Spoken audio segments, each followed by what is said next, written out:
Pessoal, sejam mais uma vez bem-vindos ao Prolabore Online. Estamos então na nossa 8ª aula prática dessa série no treinamento para a próxima prova do exame de ordem na especialidade de Direito Tributário. Essa aula, por especial gentileza do professor Carlos Cruz, será também transmitida aos alunos do 10º período do curso de Direito da Faculdade Padre Arnaldo Jansi. Ok? Muito bem. Vejamos então o que temos para hoje. A empresa Júpiter, proprietária de um imóvel situado no município de Pinheiros, São Paulo,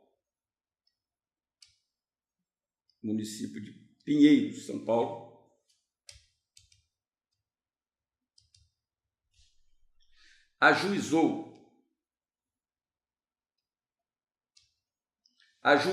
a ação de rito ordinário visando a repetição de valores. Então, ajuizou uma ação de repetição de débito recolhidos a título de IPTU no exercício de 98, por alíquota superior a 0,5%.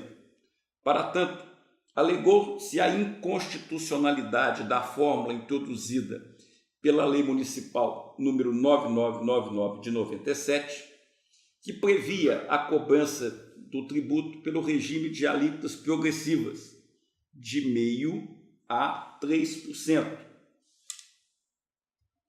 incidentes sobre o valor venal do imóvel e variáveis em função da extensão e destinação. O juiz da vara do anexo fiscal da comarca de Pinheiros, então o juiz da vara do anexo fiscal da comarca de Pinheiros, em sentença publicada há 5 dias, julgou improcedente a demanda, sob o fundamento de que o indigitado regime de alíquotas progressivas tem respaldo constitucional e constitui importante instrumento de desenvolvimento social no município. Questão: como advogado da empresa contribuinte, exercite a medida judicial conveniente ao interesse desta.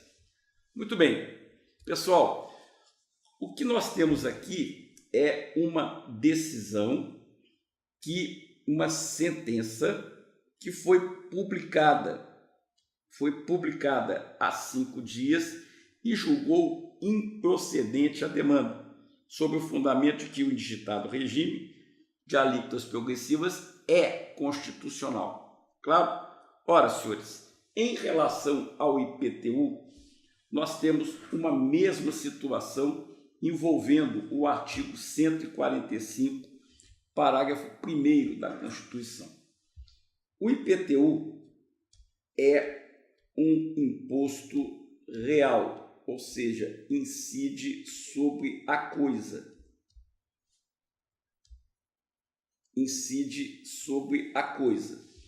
Claro? Esse imposto real leva em consideração aquilo que é tributado. Ora, aquilo que é tributado não tem capacidade contributiva. Então, o imposto real não observa a capacidade contributiva de quem paga, ou seja, se é para pagar IPTU, não importa quem é você, e sim importa o que você tem. Um palacete ou um barraco lá na comunidade é o que importa, e não quem é que vai pagar. Muito bem, isso foi assim até a emenda de número 29. Na emenda de número 29, foi alterada essa disposição, que lá no artigo 156, que trata do IPTU, passou a permitir que o IPTU fosse cobrado com alíquotas progressivas com base no valor do imóvel, ou seja, quanto mais caro o imóvel, maior a alíquota do IPTU. Então, olhe lá, sem prejuízo da progressividade no tempo, o imposto poderá ser progressivo em razão do valor do imóvel, ter alíquotas diferentes de acordo com a localização e o uso. Então, olha só, no inciso primeiro, o que eu tenho? Progressividade. No inciso segundo, o que eu tenho? Seletividade. No inciso segundo, eu tenho seletividade. Ok? Muito bem. Então, isso vigorou até a emenda de número 29, que é do ano de 2000. Então, até o ano de 2000, o IPTU não podia ser progressivo. Claro, não podia ser progressivo.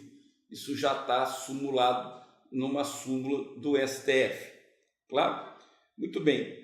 A partir da emenda de número 29, o IPTU passou a ter alíquotas progressivas.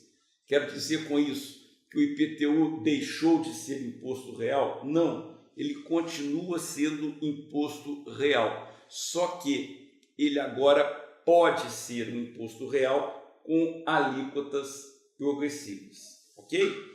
Muito bem, então, visto isso, vamos falar agora da estrutura da petição de apelação.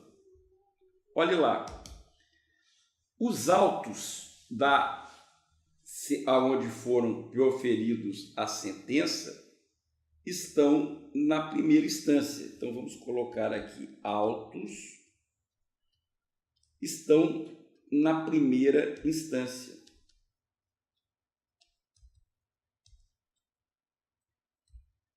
Ora, se você quer apelar, então,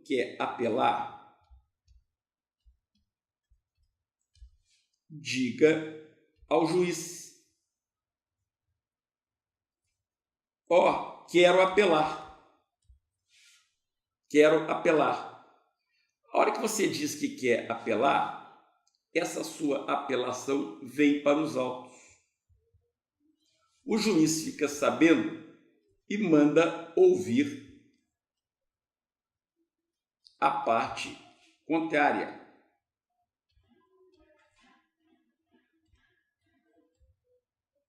Manda ouvir a parte contrária.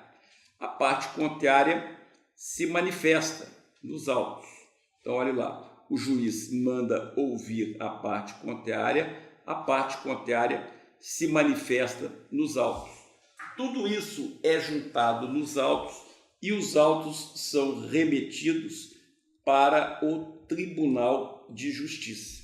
Por que eu estou dizendo isso? Porque na apelação é necessário fazer uma petição de encaminhamento.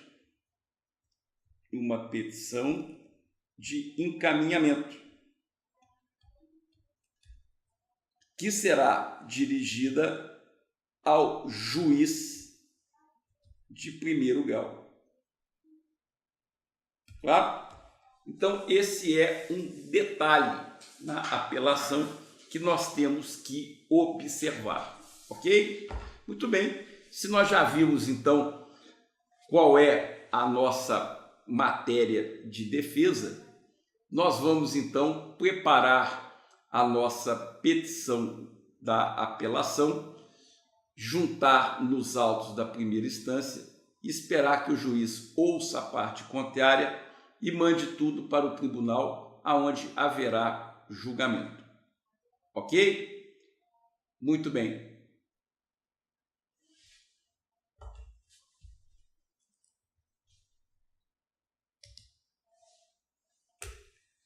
Visto então que a sentença foi proferida pelo juiz da vara do anexo fiscal da comarca de Pinheiros, o tribunal competente vai ser o Tribunal de Justiça do Estado de São Paulo. Então, nós vamos dizer ao juiz prolator da sentença que nós queremos apelar e ele vai mandar ouvir a parte contrária e vai efetivamente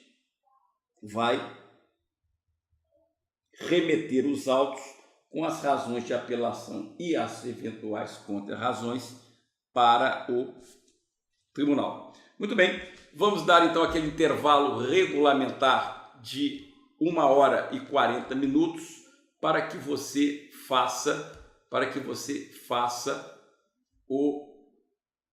a petição de apelação. E nós voltamos em seguida para dizer ou para apresentar a nossa proposta para que você possa comparar com a sua redação. Ok? Até mais. 1h40. Não se atrase.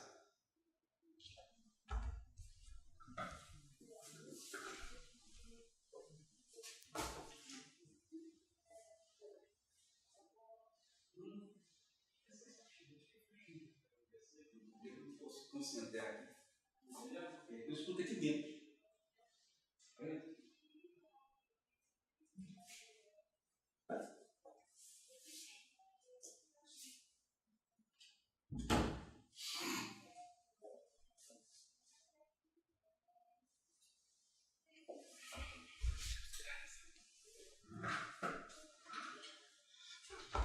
Muito bem, pessoal, passado 1h40, estamos de volta e vamos agora ver a nossa proposta de redação da apelação. Vejamos lá.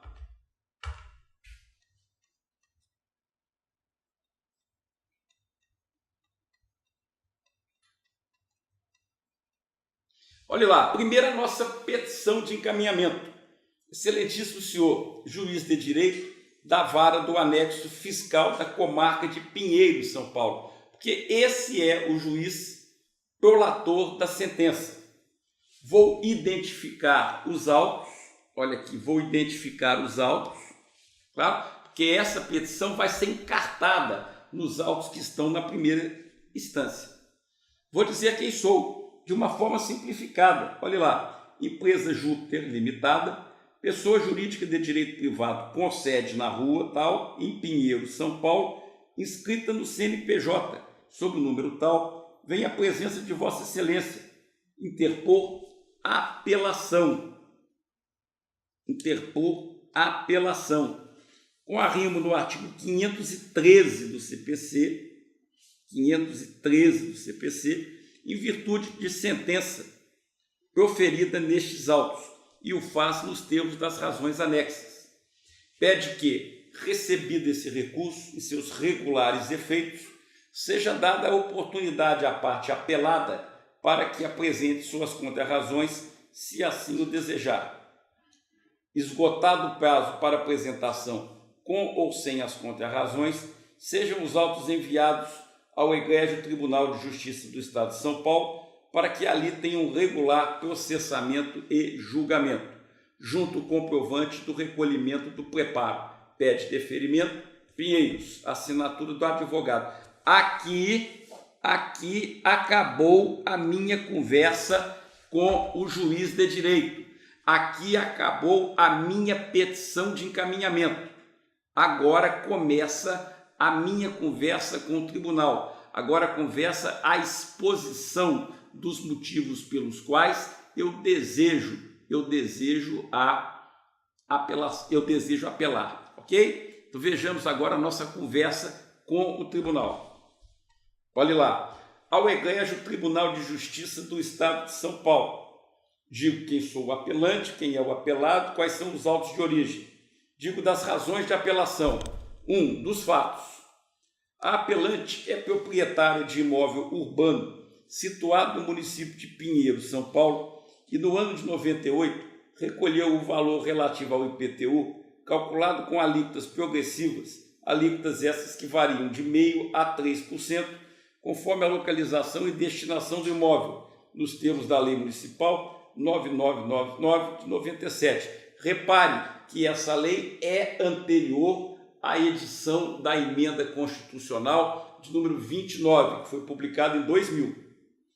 Por entender tal exigência inconstitucional, a apelante ajuizou a ação de repetição de indébito, tendo por objeto reaver o valor recolhido a maior em virtude da aplicação de alíquota superior a 0,5%.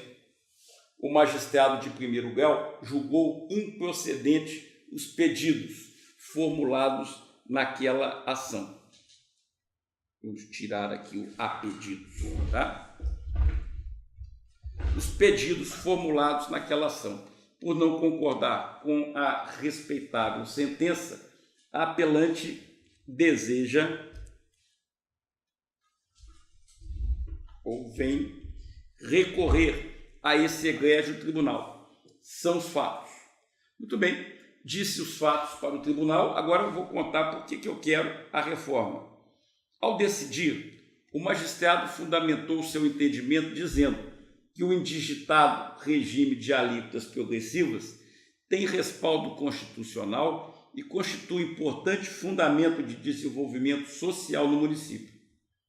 É de se ver que a Constituição, em seu artigo 145, diz da progressividade dos impostos, mas o faz com uma ressalva. Essa ressalva dirige-se ao legislador e deve ser entendida sua aplicação sempre que a estrutura do imposto permitir. Na verdade, essa permissão não existe quando se trata de impostos reais, ou seja, aqueles que recaem sobre a coisa tributada, que não revela qualquer capacidade contributiva. A impossibilidade de cobrança do IPTU de forma progressiva encontra-se sumulada pelo STF no número 668, nos seguintes termos: é inconstitucional a lei municipal que tem estabelecido, antes da emenda constitucional 29/2000, alíquotas progressivas para o IPTU, salvo se destinada a assegurar o cumprimento da função social da propriedade urbana. A progressividade destinada a assegurar o cumprimento da função social da propriedade está prevista no artigo 282 e refere-se à progressividade no tempo. Na hipótese presente, não é o que ocorre. Vale lembrar que a Lei 9999 de 97 é anterior à emenda constitucional 29 de 2000. Resta, então, demonstrada a petição à incorreção da decisão agravada. Resta, então, demonstrada a incorreção da decisão agravada. Olha só, o pedido é de uma singeleza de fazer gosto. Pelo exposto, a apelante requer seja dado provimento a esta apelação para, reformando a decisão apelada, determinar à apelada que restitua à apelante os valores pagos a maior em virtude da aplicação das alíquotas progressivas para o IPTU, superiores a 0,5%. Pede deferimento, Pinheiros, assinatura do advogado, naquele padrão de sempre que você já conhece. Ok? Vimos aqui, então, o agravo de instrumento na aula anterior. Vimos agora a apelação, que são os recursos que mais podem aparecer na sua prova. Ok? Nós voltamos em breve. Grande abraço, fiquem com Deus e bons estudos.